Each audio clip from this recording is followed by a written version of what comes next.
Welcome everybody to part 6 of the presentation. Here we're talking about the lands north. First of all, we're going to cover northward migrations, and then we're going to look at Mormon's own account of the lands in the north. So we answer first of all this question: were the Nephites in the heartland of the United States?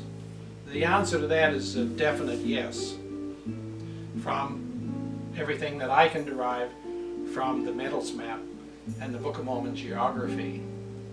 We know that from 55 BC, the Book of Mormon records that there were migrations north from Zarahemla and Bountiful, and that these migrations north included Nephites, Lamanites, and Amalekites. We also know from the records of the Book of Mormon and from what was given in Revelation to the prophet Lehi that there may have been others in the north from Jerusalem whose records we do not have. We know that Lehi records that America was pledged to, quote, all those who should be led out of other countries by the hand of the Lord. So the question is, who were these people? Where did they go? Lehi also referred to those whom he, the Lord, shall bring out of Jerusalem. This might not be the Amalekites, since Lehi had already seen Jerusalem destroyed, and the Amalekites may have already arrived in America. On the other hand, it may have been the Amalekites, but it also might refer to others. And also this explanation by Lehi, as given in 2 Nephi chapter 1, that for behold, the Lord has led away from time to time from the house of Israel, according to his will and pleasure. So it's very clear that Lehi believed that there were going to be others coming from not only from other countries, but also from Jerusalem into America. We know that historians have connected the Israeli Phoenician merchant fleet, which was quite famous and ranged quite great distances. They dealt in copper from the Lake Superior area, and that copper from these mines has been identified in ancient artifacts in Europe and also in the Middle East from this trade.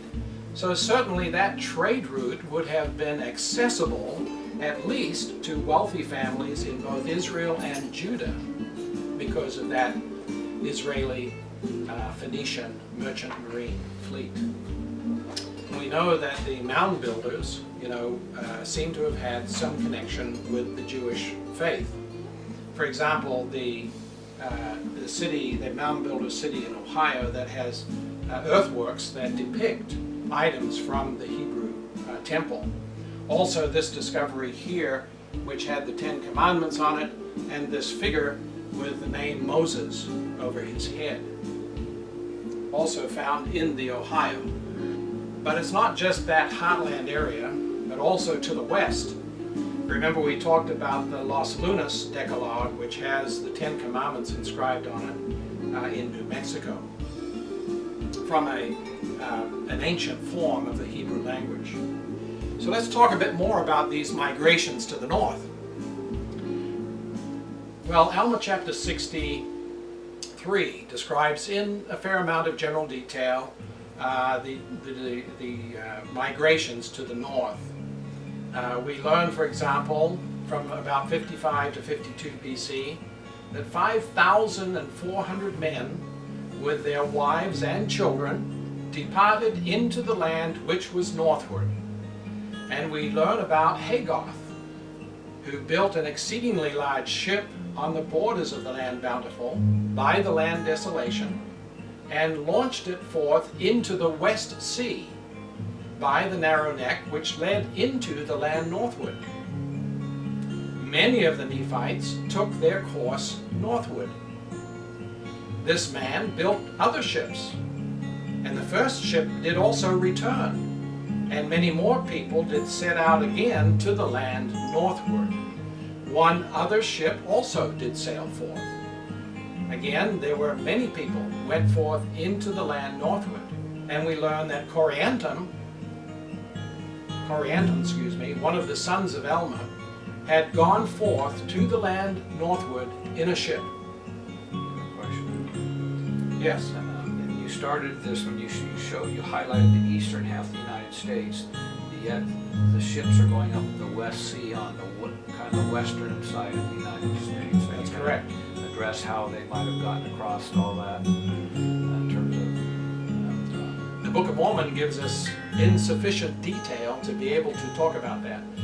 It seems to me that many of these people migrated to the north by land. That seems to be implied, for example, in verse 4 of Amos chapter 63. And then there's this specific discussion about the ship migrations under Hagoth and his building of ships. So I think that it occurred in both ways. And this will be confirmed more for you as we get into Mormon's account of the land north. Here again in Helaman chapter 3, where we learn that there was an exceedingly great many who went into the land northward. They did travel an exceeding great distance, where they discovered large bodies of water and many rivers. There was no part of the land that was desolate. Of what? It must have been not desolate of people, save it were for timber. So the desolation up there had to do with timber. And therefore they became exceedingly expert in the working of cement. They began, the Book of Mormon says, to cover the whole earth, sea south to sea north, sea west to sea east. And they did send forth much timber by shipping. Many of the people of Ammon, if you remember them, did also go forth into this land. And it is said that there were many records, very large, kept chiefly by the Nephites of those people up north. We also learn from Helaman 6, many Lamanites did go into the land northward. Nephi and Lehi, remember they were the sons of the prophet Nephi, did also go northwards to preach. We learn from Helaman chapter 7 that after 6 years, Nephi returned to Zarahemla, and they had rejected all his words. So there was also this missionary effort. Now we go into Mormon's account of the lands north. Let me explain this. Mormon, of course, wrote the abridgment of the Book of Mormon. And the Book of Mormon, within the Book of Mormon, is, of course, Mormon's written book. But he also put other editorial comments in a number of the other areas of the Book of Mormon, such as the Words of Mormon, places in Alma, also places in Helaman. These are quite prevalent. So let's look at Mormon's orientation. What we will discover is Mormon is one who actually was born and raised in the north and came south to Zarahemla. We have already read this account. This was one of Mormon's accounts, and it is a summary of the north. He goes into it and speaks of how much they spread throughout the north. We've already read these scriptures, so I'm not going to go over them again. Here, likewise, again, still quoting from Mormon's summary in Helaman of the people that went north. Again, we have read this. And let's take a moment, though, to read this particular verse, verse 9. And the people who were in the land northward did dwell in tents and in houses of cement. And they did suffer whatsoever tree should spring up upon the face of the land, that it should grow up, that in time they might have timber to build their houses, yea, their cities and their temples and their synagogues and their sanctuaries and all manner of their buildings.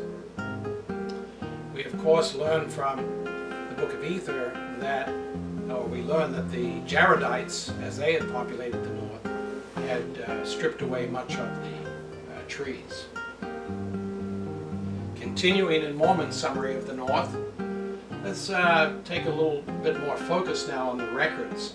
He stipulates here that there are many records kept of the proceedings of this people up north, which are particular and very large concerning them.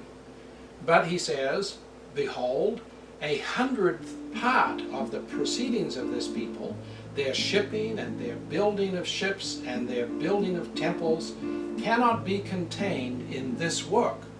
So Mormon himself tells us that with respect to the people that went north, he hasn't had space in his abridgment of the plates of Nephi to cover this part of the people's history. But behold, there are many books and many records of every kind, and they have been kept chiefly by the Nephites. Let's consider the people north now for a minute. Let's note here that the metals map also seems to correlate with another great cultural entity in the Central Americas, actually in Mexico, right beside Mexico City, the great city of Teotihuacan, and that culture. And let's look at that for a moment. So again, we have the Mayan history from 350 BC to 250 AD, that period being called the late pre-classic period. We know from the Book of Mormon that about 55 BC we have significant migrations north. Interestingly, there's some interesting things that happen, according to historians, with respect to the Mayan civilization. They refer to it as the 1st century AD Maya collapse and then rebuild. And they don't know why this happened. Interestingly, the Book of Mormon gives us some great explanation as to why this happens. We note that from 16 to 22 AD, during the time of this great Maya collapse, the people gathered out of their towns into a smaller area within Zarahemla and Bountiful up to the border of desolation for protection from the Gadianton robbers. So that tells us that a great deal of these cities were abandoned for several numbers of years. We also have in 33 AD that great volcanic destruction in the area that resulted in the city of Zarahemla being burned and many other cities completely destroyed. So there again, that occurs in that time of the first Maya collapse and matches with that quite nicely.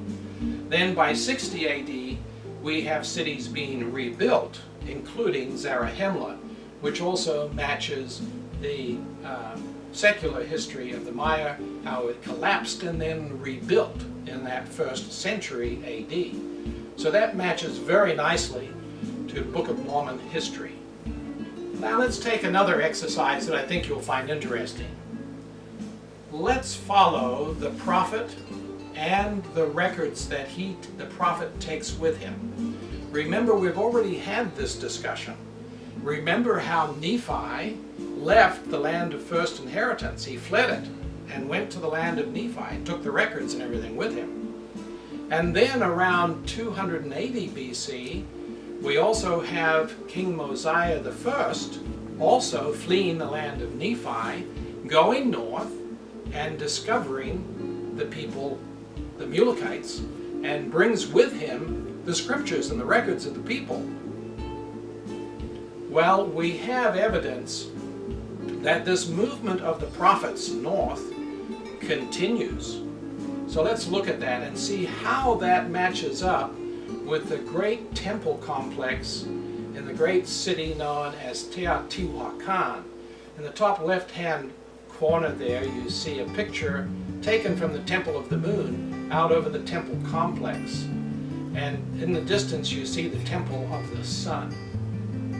This great cement and stone complex in its history is fascinating and seems to fill a gap for us in the period of the Nephite history from just after Christ's coming to America and then the beginning of their demise. It's that 300 years that's covered in the book of 4th Nephi, which, as we described earlier, is super thin.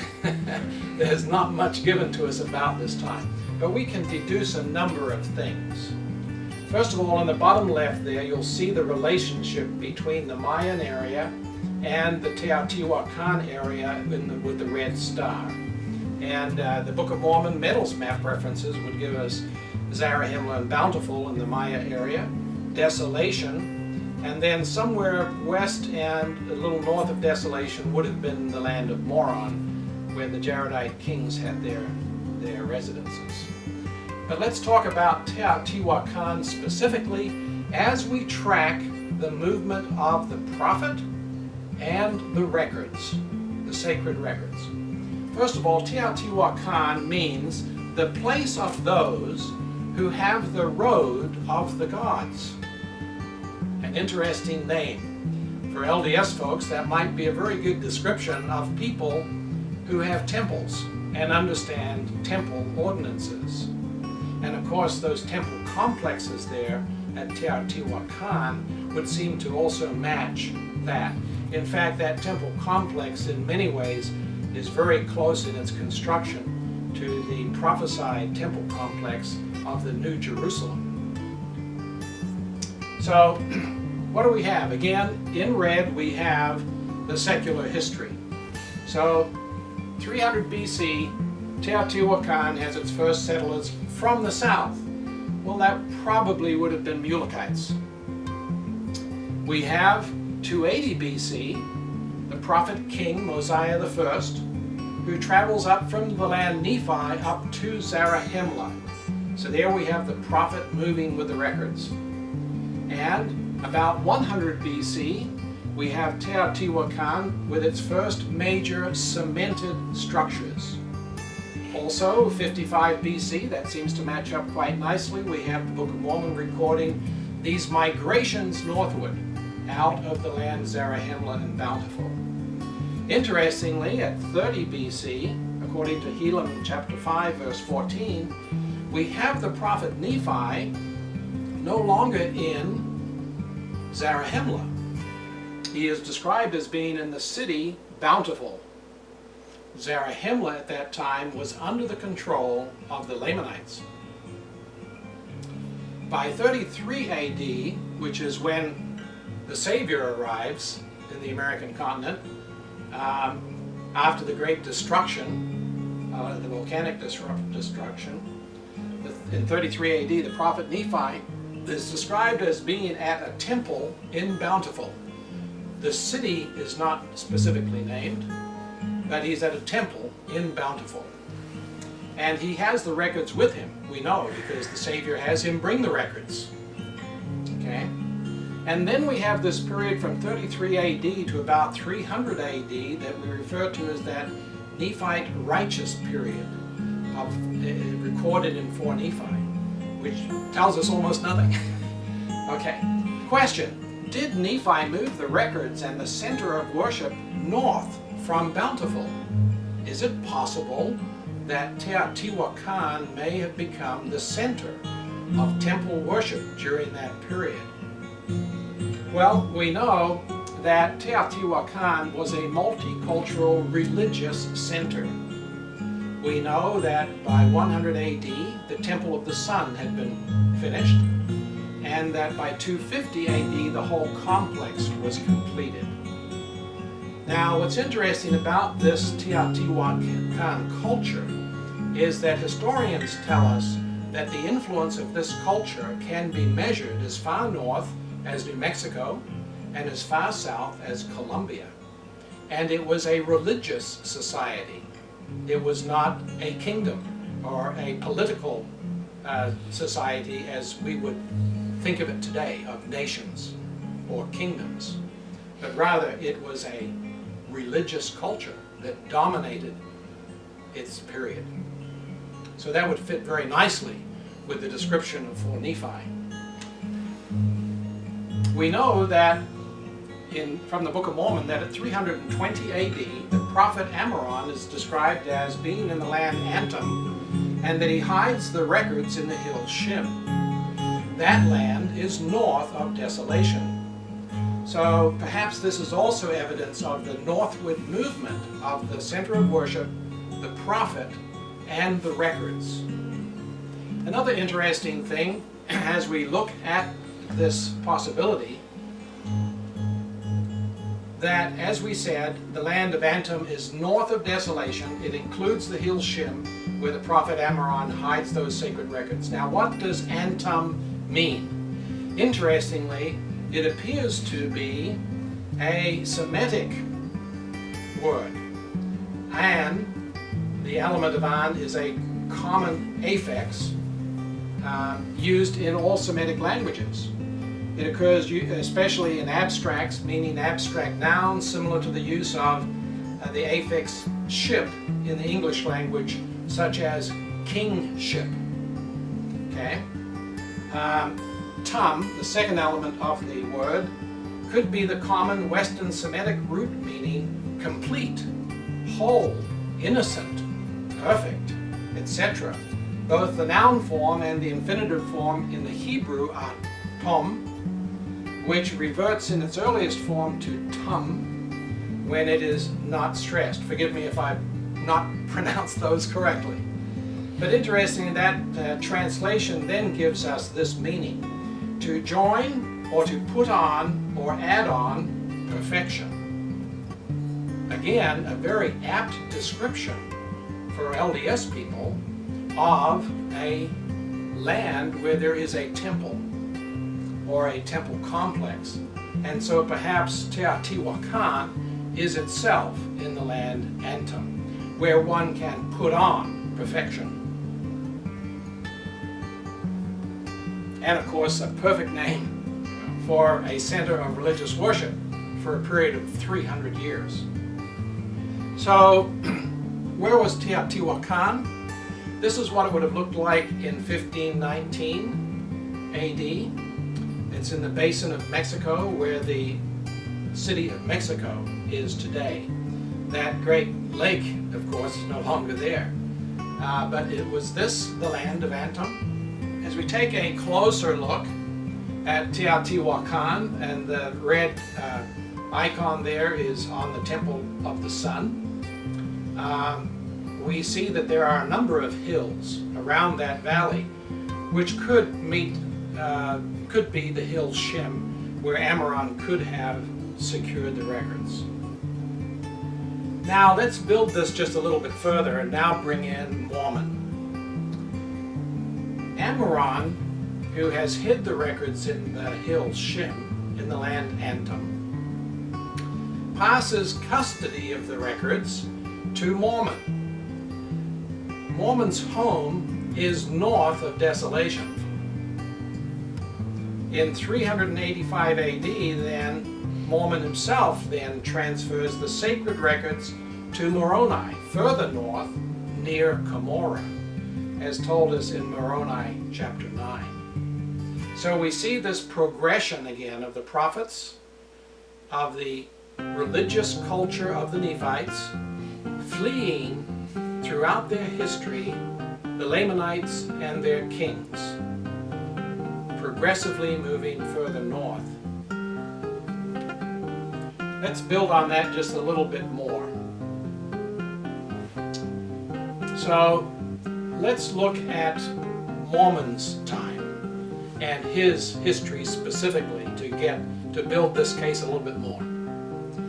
Again, we're talking about the Mayan period known now as we're now shifting into what's called the early classic period from 250 AD up to 550 AD. One of the things that distinguishes this period is human sacrifice. Okay? We know how that fits into the Book of Mormon account. Because as the Lamanites pushed the Nephites north, they are described as sacrificing the Nephites to their gods. But anyway, in 320 AD, Mormon's father brings him south into the land Zarahemla, in fact to Zarahemla, and at a young age he is appointed the chief captain of the armies. In 321 AD, there is a war that begins in the land of Zarahemla. The Nephites begin to retreat towards the north countries. By the way, let me mention that the armies are fairly matched in their numbers at the beginning of this war in Zarahemla. There are approximately 40,000 men in each of the armies. That number becomes significant as we see what happens. By 350 AD, because the Nephites have had to retreat into the north countries, there is subsequently in 350 AD a treaty with the Lamanites, specifically King Aaron, and the Gadiantans. And the Book of Mormon records that our inheritance was divided, the Nephites having the land northward. Now listen to this description. Even to the narrow passage which led into the land southward. See how Mormon's orientation is? Mormon is from the north. His geographic orientation is from the north. He describes then that the Nephites retain all this land to the north, but south of this narrow pass, he refers to as the land southward, and it is given to the Lamanites. And we did give the Lamanites all the land southward. However, by 375 AD, King Aaron invades Desolation to the north, as far north as the city of Boaz. And at that point, the prophet Mormon removes the records from the hill Shem. Now, what's interesting about that date is notice how nicely tied that is to a significant date in the history of Teotihuacan itself. Because in 378 AD, there is a new dynasty established in Teotihuacan, and it changes the rulers as far away as Tikal. Well, Tikal is down here on the Yucatan Peninsula. So notice how that matches also with our Book of Mormon history. Now let's take a look at the lands north and the cities north that Mormon describes. Remembering again that he is from the north. So when we look here first of all at these arrows and the reference to the treaty in 350 AD, the lands north are north from that narrow pass, that narrow neck of land by the West Sea. And Mormon describes the lands south of that as the lands south. Well, what lands are those? Bountiful and Zarahemla. Earlier in the Book of Mormon, these were referred to as lands up in the north. Okay. Notice there all of the cities that are named. There are some that we're not sure whether they are south of the pass or they're north of it. And those I've put off onto the left side. Joshua, David, and Angola. But in Desolation, north of the narrow pass, we have Desolation, the city of Teancum. We have further north Boaz. And then we have described various lands. Shem, Jashan, Antum, with the hills Shem. And we learn that in the land Shem, there's also the city Shem. But then Mormon describes lands that are north of that. And he doesn't name them. There's only 3 cities that are named. He refers to the city of Jordan, where he himself was defending.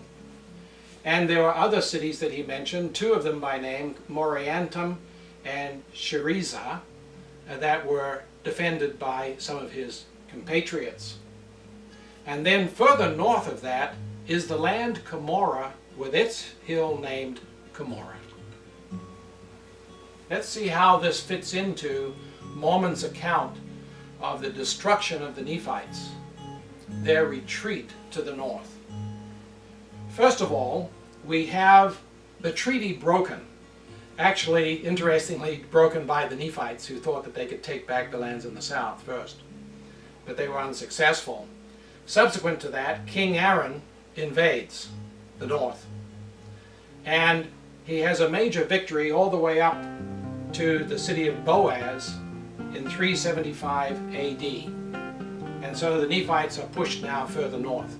This is when Mormon takes command of the armies. Mormon removes the records from the hill ship. He takes commands of the armies because he had given up command for a period of time because the people were so wicked. But now at this point, he now takes command of the armies again. But now he has the sacred records with him, and they're being moved north. He retreats north through other lands, which he names, and to the city of Jordan, and then ultimately up to Cumorah. He writes to Moroni of sacred records he has to give him. In Moroni chapter 9, that is recorded. So now, Mormon is up in the city Jordan. Well, 5 years later, King Aaron continues to move north and defeats this defensive line, including the city of Jordan. And then 5 years later, we're told that they continue to gather people, and their final battle and defense of the Nephites is up in the land Cumorah, and they are ultimately destroyed there in 385 AD. Now let's notice something. The northern lands must have been very heavily populated. Why? This is a 10-year retreat. There are major battles going on in which thousands and thousands of men are losing their lives.